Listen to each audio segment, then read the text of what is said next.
All right, we will begin with the guided meditation. Please come to a peaceful resting position.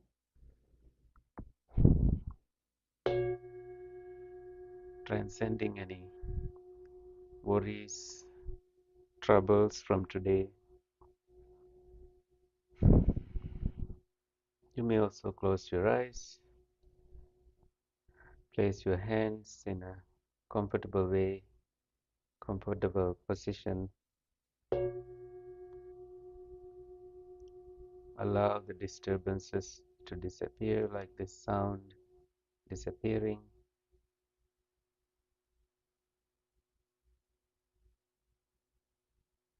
Inhale, exhale.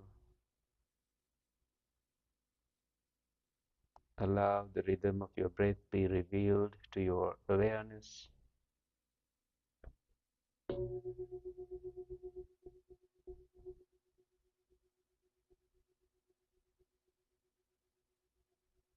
With your eyes gently closed, relax the muscles around your eyes. Relax your face. Keep a gentle smile on your lips.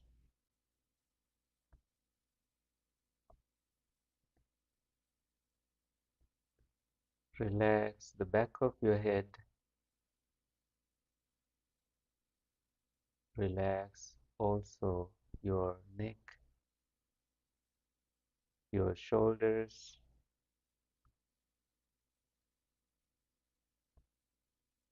your upper back, mid back, lower back.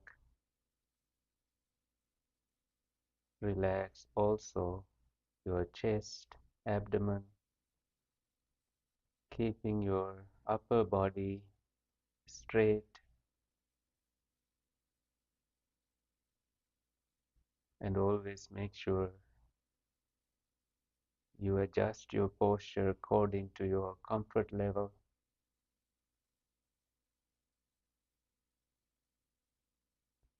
Sitting bones relaxed.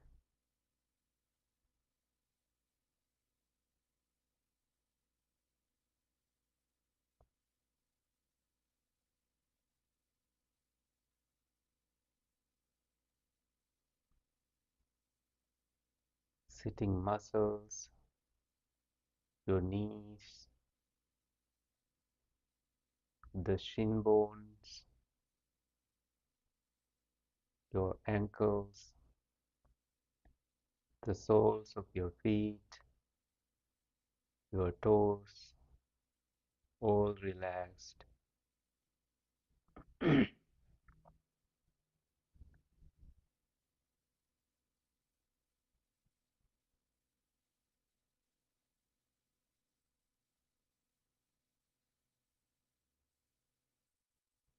Now you are getting deeply rooted to the ground below.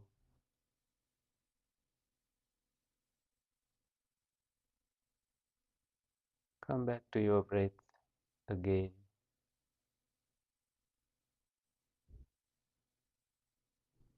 The breath can be short or long. You will notice as they happen. It's a way to stay present with what is happening now. There is no seeing because our eyes are closed. Less sounds, smells, tastes, no tastes.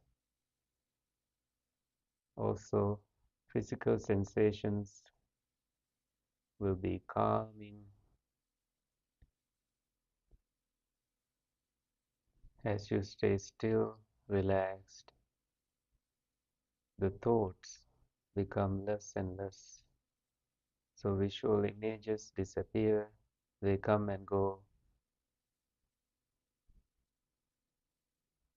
Allow things to come and go, fully accept them.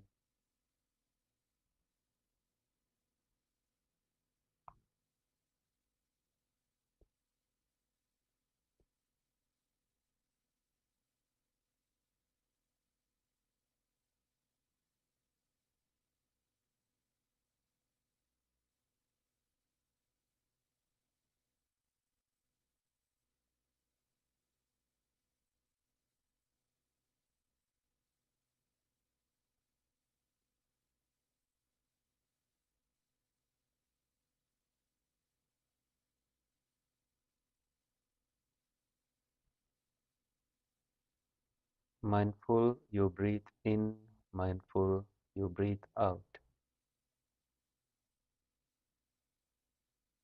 or your body is breathing in and out. You see the flow and the rhythm of it.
Wisdom arises, things come and go.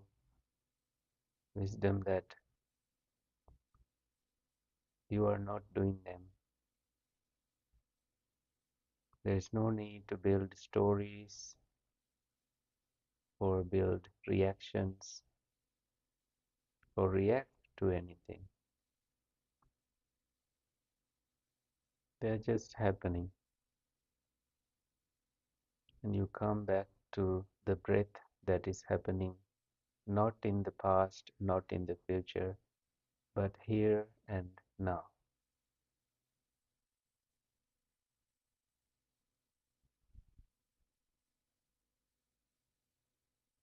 Take a deep breath in, bring your shoulders all the way up,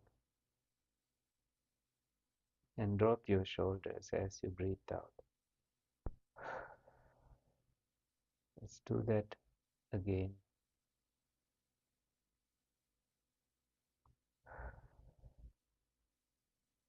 One more time.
More and more tranquility kicks in, and there's room for that tranquility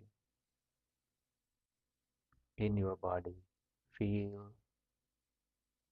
the seclusion from the external disturbances.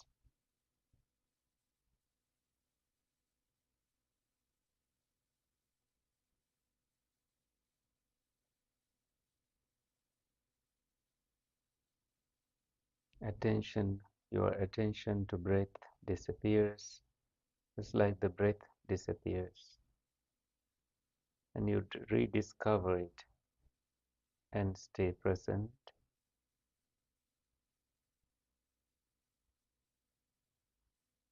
whole upper body's movement with breath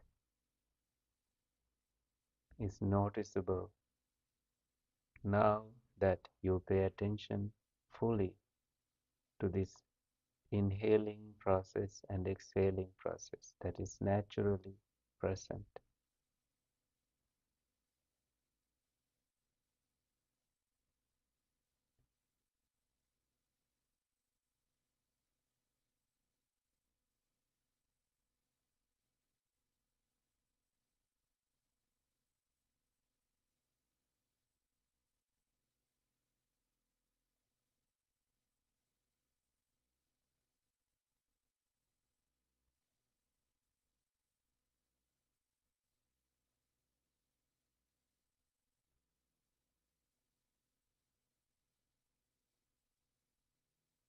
Pleasant feelings, unpleasant feelings, neutral feelings, they are dependently arising, dependent on eye, ear, nose, tongue, body, and mind.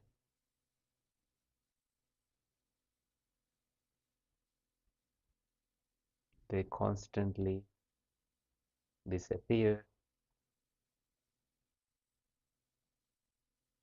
without your doing it, controlling it.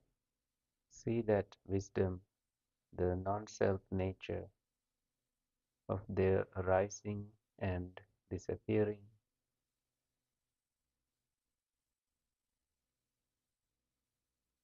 You can be happy, unhappy about them, does not matter, it only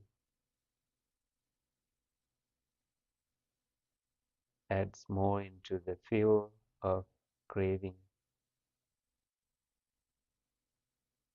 craving of wanting things to be different from what they are, from the truth.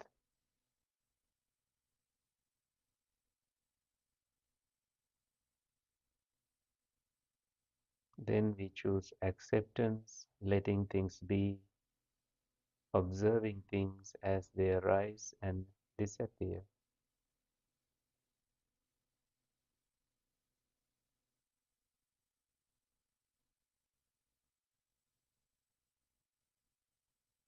It's like we remain calm and the storm will disappear.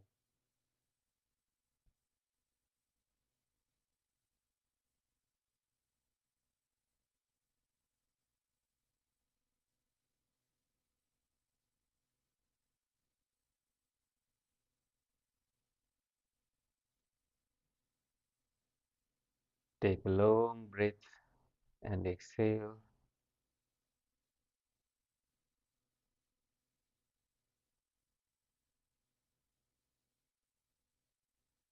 Let the breath disappear at some point and you will rediscover it.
detached from conditional arising and the mental proliferations,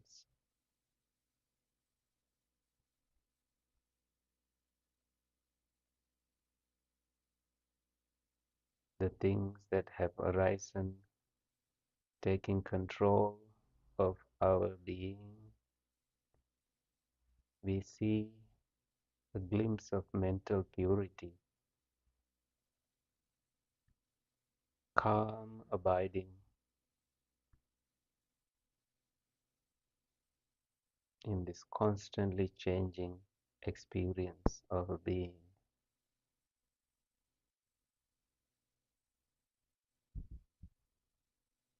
Please keep breathing in and out, staying with it, accepting the things that are arising and disappearing until you hear the gong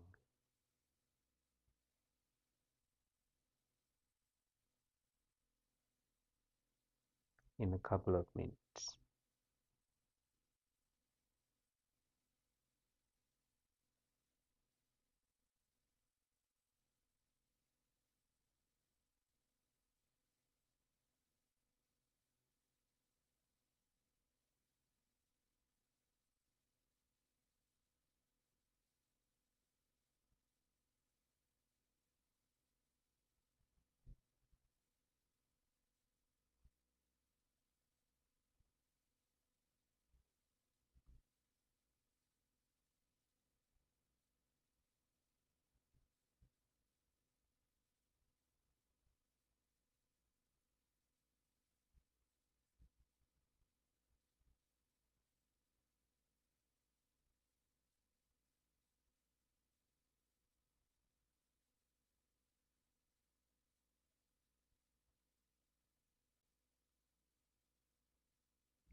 Please gently come out of your meditation.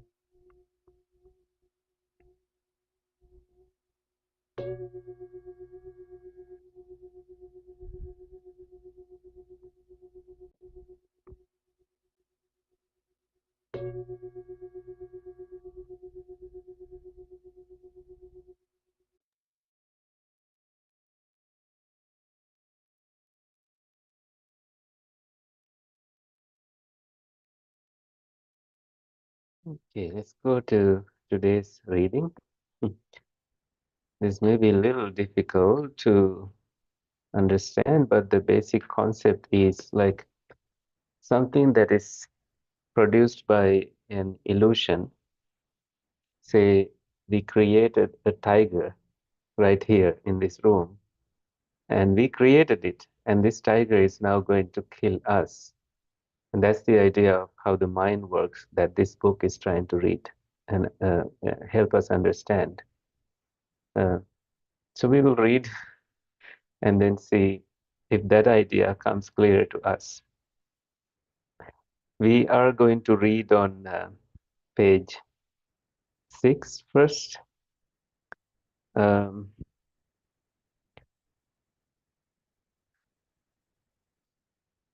let's begin with what one proliferates. And I like all of us to read together because this is a reading session. What one proliferates conceptually, due to that, concepts characterized by the prolific tendency assail him in regard to material shapes cognized by the eye belonging to the past the future, and the present. And this goes on with all the six sense faculties. The ditto marks is about all, not only the material eye, but also ear, nose, tongue, body, and mind doing the same process. And now the simile comes. Like the legendary resurrected tiger, which devoured the magician who restored it to life out of its skeletal bones, the concepts and linguistic conventions overwhelm the worldling who evolved them. This is what happens to us humans. Um, at the final and crucial stage of sense perception, the concepts are, as it were, invested with an objective character. This phenomenon is brought about mainly by certain peculiarities inherent in the linguistic medium. As a symbolic medium, language has an essential public quality about it. This public quality has necessitated the standardization of the symbols, words, as well as the patterns of their arrangement, grammatical and logic. And these, therefore, enjoy a certain degree of stability. Thus, the letter, as the smallest unit of language, was called an aksara, stable, durable, and language itself was associated with God and eternity by the ancient Indian philosophers. Now, the vague percepts, which are already tainted with the notion of stability owing to the limitations of the sensory apparatus, become fully crystal,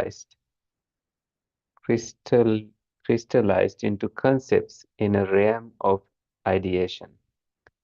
Nouns, abstract nouns, adjectives, verbs, and adverbs, in short, the whole repertoire, how do I say that word?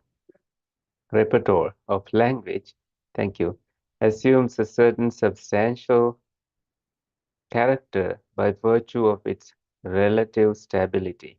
It is probably this particular phenomenon that is hinted at by such oft recurring phrases in the suttas as Dhamasa Paramasa Abhinivissa Haranti.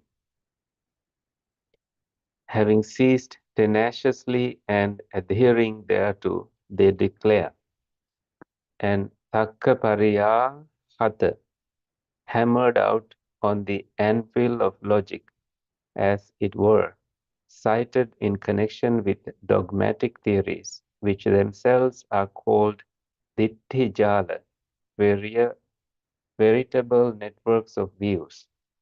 The vicious proliferating tendency of the worldling's consciousness views for him a labyrinthine network of concepts connecting the three periods of time through processes of, is it processes?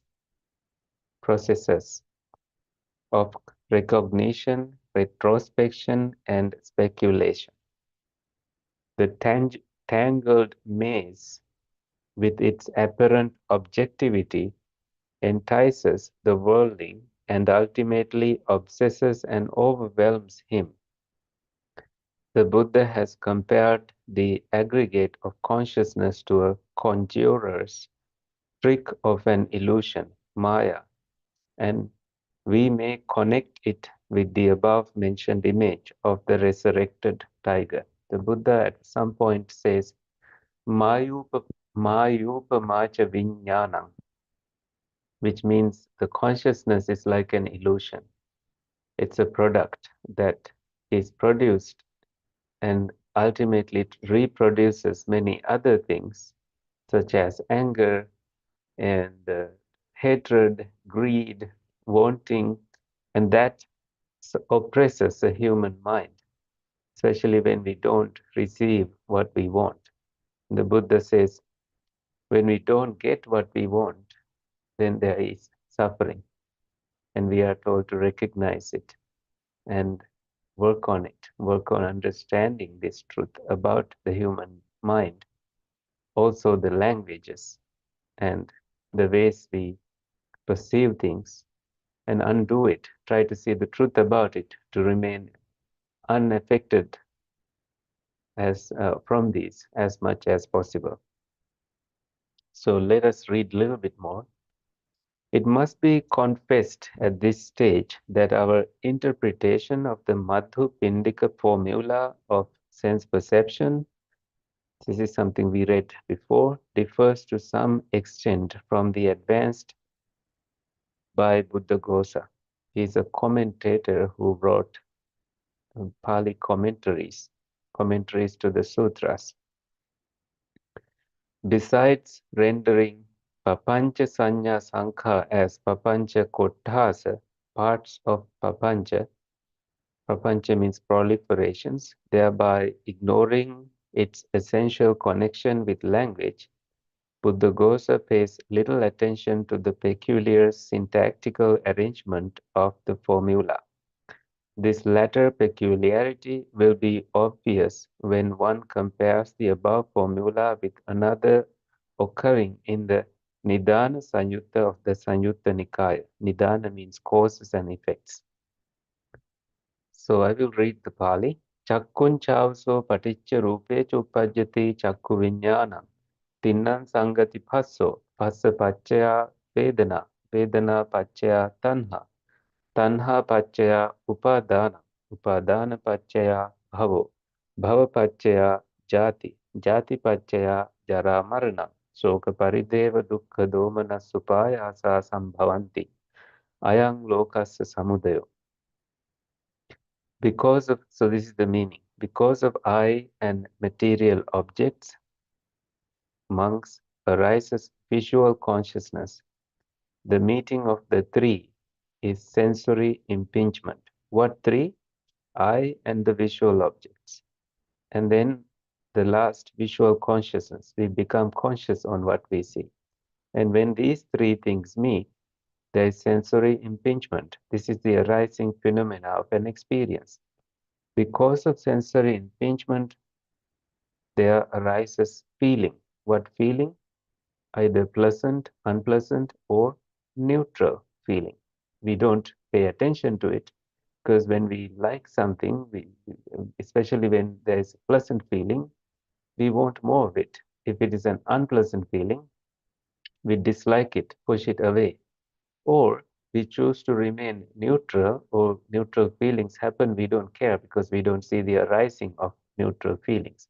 There is some ignorance about neutral feelings. So these three feelings are needed for us to understand this passage. Because of feeling, then there is craving, because there is I like it or I don't like it mind. Because of craving, there is clinging, grasping. Because of grasping, there is a way of being, which is called becoming.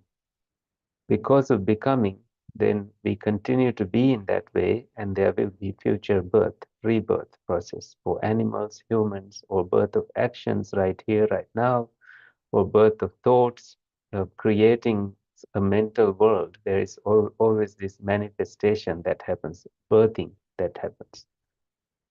And because of birth, decay, and death, in that process, we are aging, and we are getting closer to death. We also suffer with grief, lamentation, suffering, and despair arise. This is the arising of the mental world of a human being.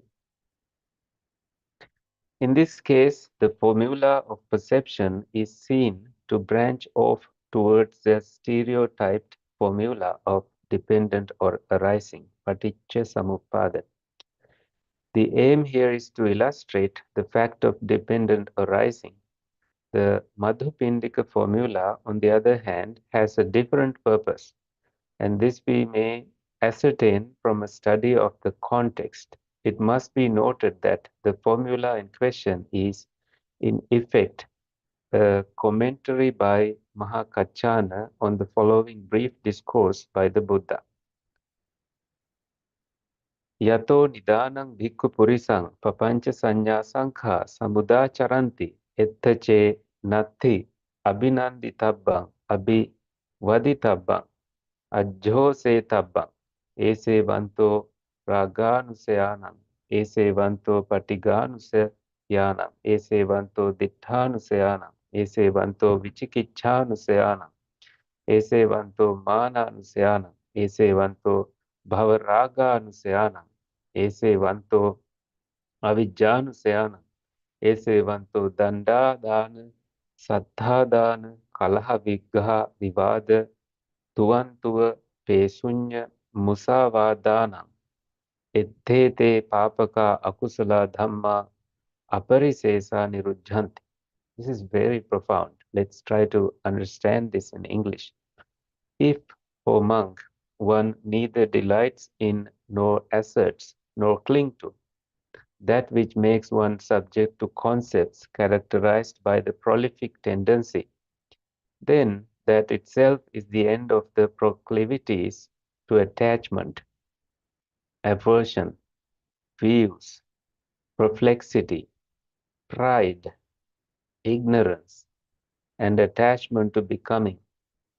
That itself is the end of taking the stick, of taking the weapon, of quarreling, contending, disputing, accusation, slander, and lying speech. Here it is that all these evil, unskilled states cease without residue.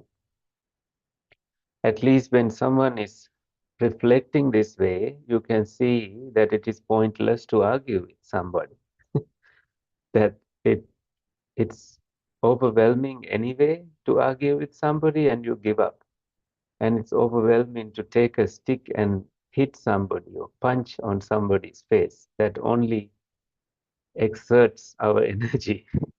And we see the, the, the truth behind that process, whereby we just let go easily.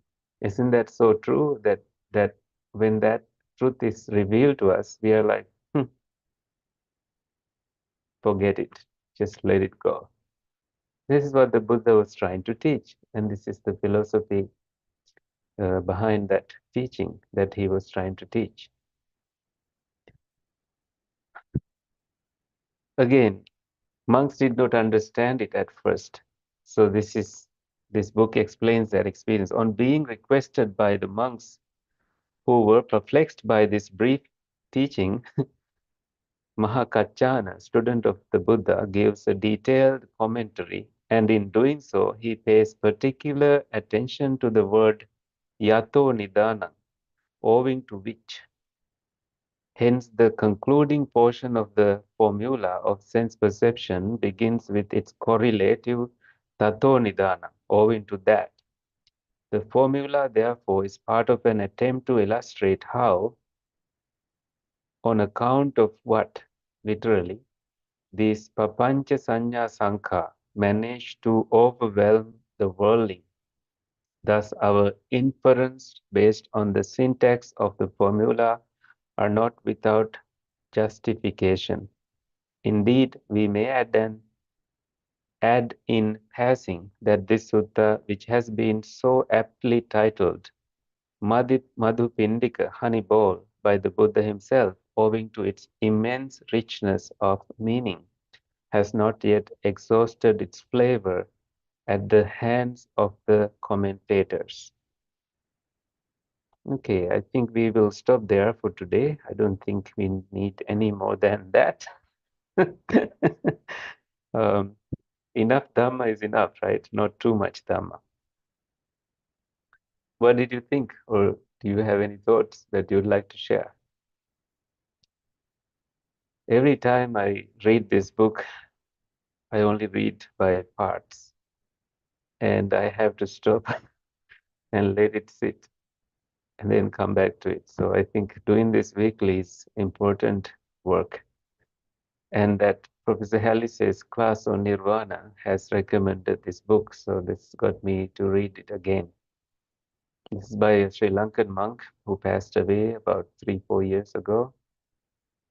And He taught in the university where I studied and taught um, for a brief period of time before leaving that position and being ordained and living as a monk and giving talks on nirvana and writing about it, as I mentioned last week. So, and he's trying to discuss about concept and reality and how proliferations, mental proliferations, come into being and affect us, human beings, in different ways. And when we start to see it through clarity of mind, through tranquility and a lot of wisdom, most problems are not important anymore in our mental world.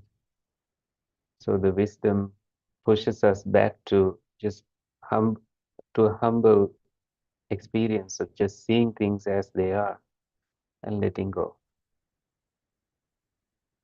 Yeah. Two English phrases that come to mind are making a mountain out of a molehill, Yeah. snowball effect. Yes. This leads to that.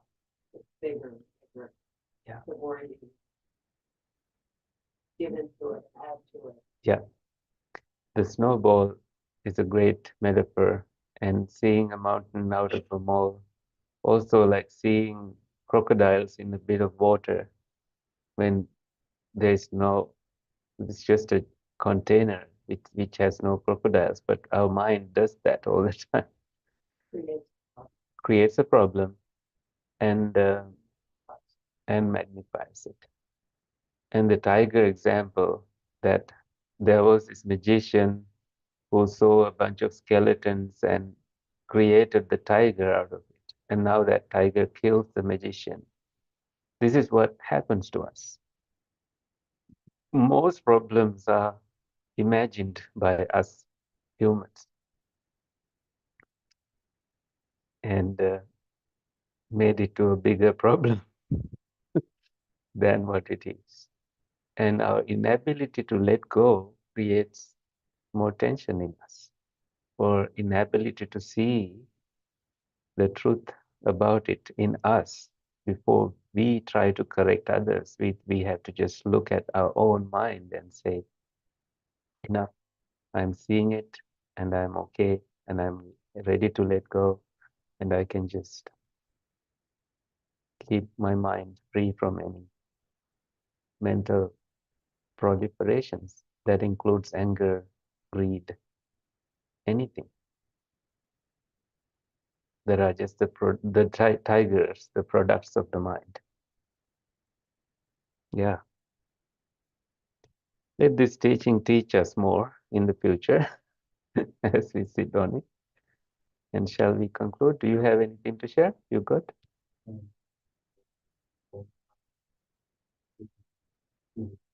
Mm-hmm. Pleasant, unpleasant, neutral. Yeah.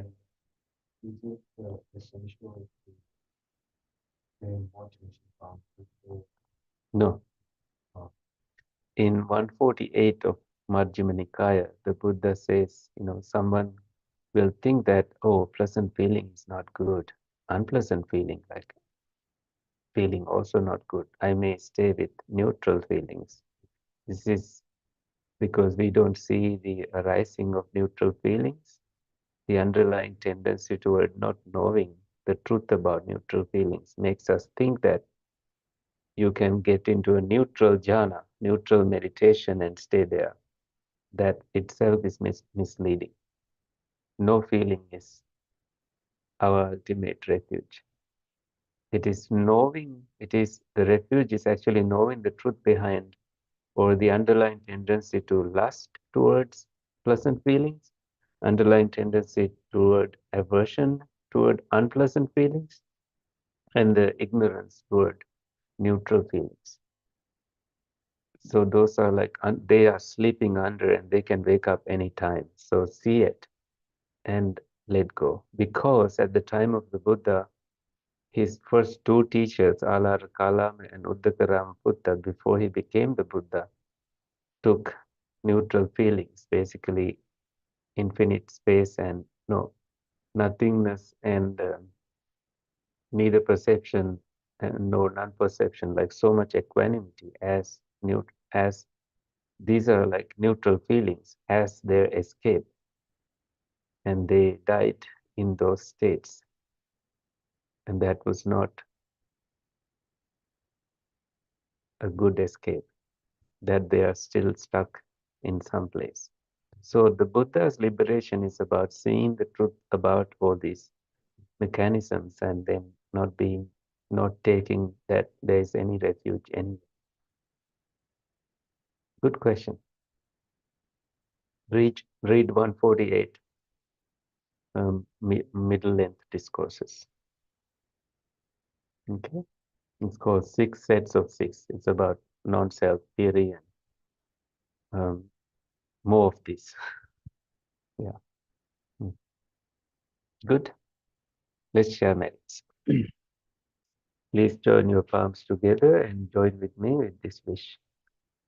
May suffering ones be suffering free and the fear struck fearless be. May the grieving shed all grief and may all beings find relief.